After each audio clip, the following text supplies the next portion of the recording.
ಶಾಸನ ಸಂಶೋಧಕನಿಗೆ ರಾಜ್ಯೋತ್ಸವ ಪ್ರಶಸ್ತಿ 70ನೇ ಕನ್ನಡ ರಾಜ್ಯೋತ್ಸವದ ಅಂಗವಾಗಿ ನೇತಾಜಿ ಸಂಘದಿಂದ ರಾಜ್ಯೋತ್ಸವ ಪ್ರಶಸ್ತಿಯನ್ನ ತಾಲೂಕಿನ ಮಂಚೇನಹಳ್ಳಿಯ ಶಾಸನ ಸಂಶೋಧಕರಾದ ಶ್ರೀ ಕೆ ಧನಪಾಲ್ ರವರಿಗೆ ಮಂಚೇನಹಳ್ಳಿಯ ಎಂಆರ್ ಲಕ್ಷ್ಮೀನಾರಾಯಣ ರವರ ನಿವಾಸದಲ್ಲಿ ಪುರಸ್ಕಾರವನ್ನ ಮಾಡಲಾಯಿತು.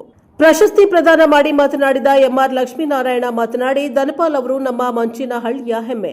ಅವರ ಈ ಶಾಸನ ಸಂಶೋಧನೆಯಿಂದ ಗೌರಿಬಿದನೂರಿನ ಮುಂದಿನ ಜನಾಂಗಕ್ಕೆ ಅನುಕೂಲವಾಗಲಿದೆ.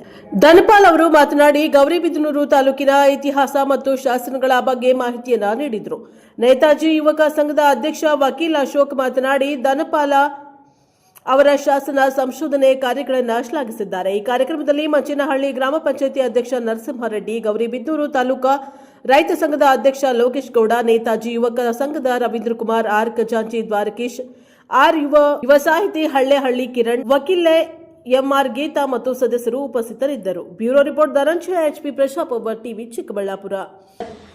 ಕೃಷ್ಣದೇವರಾಯ ಎಷ್ಟನೇ ಇಸ್ವಿನಲ್ಲಿ ಅವರು ದಿವಂಗತರಾದರು, ಎಷ್ಟನೇ ದಿನಾಂಕ, ಎಷ್ಟನೇ ತಿಂಗಳಲ್ಲಿ ದಿವಂಗತರಾದರು, ಸುಮಾರು ಒಂದು 20-28 ದಿವಸ, ಒಂದು ತಿಂಗಳು ಡಿಫ್ರೆನ್ಸ್ನಲ್ಲಿ. ಇವನು ತೆಲುಗಿನವ್ರಿಗೂ ಸರಿಯಾಗಿ ಗೊತ್ತಿಲ್ಲ, ನಮ್ಮ ಕನ್ನಡದಲ್ಲೇನೂ ಹತ್ತತ್ರ ಬಂದಿದ್ದಾರೆ, ನಿಖರವಾದ ದಿನಾಂಕ ಇಲ್ಲ. ಆದರೆ ನಮ್ಮ ತಾಳ್ಮೆಯ ಪುರುಷ, ನಮ್ಮ ತುಂಬ ಒಂಥರ ಪರಿಶೋಧನಾ ಮನಸ್ಸಿರ್ತಕ್ಕಂಥ, ಸಂಶೋಧನಾ ಮನಸ್ಸಿರ್ತಕ್ಕಂಥ ನಮ್ಮ ಧನಪಾಲು ಅದನ್ನು ಕಂಡುಹಿಡಿದಿರೋದು ನಿಜವಾಗ್ಲೂ ತುಂಬ ಸಂತೋಷಕರ.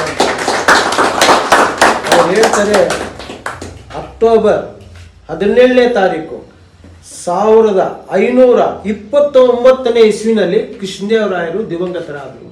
Correct sir? ಚೆನ್ನಾಗಿ ಹೇಳಿದ್ದೀರಾ. ನನ್ನ ಕೆಲಸ ಏನು ಅಂತಂದ್ರೆ ಅದನ್ನ ಜನಗಳಿಗೆ ತಿಳಿಸೋದು. ಈಗೇನು ನಾನು ಇಲ್ಲಿ ನನಗೆ ಈ ಅವಕಾಶ ಕೊಟ್ಟಿದ್ದೀರಾ ನೇತಾಜಿ ಸಂಘದವರು, ನಾನು ನಿಮಗೆ ಮಾತ್ರ ತಿಳಿಸ್ತಾ ಇದ್ದೀನಿ. ಇಲ್ಲಿಂದ ಹೋಗ್ಬಿಟ್ಟ ಮೇಲೆ ನೆಕ್ಸ್ಟ್ ಎಷ್ಟು ಜನ ಇದ್ದಾರೆ ಅವ್ರಿಗೆ ತಿಳಿಸೋದೇನು.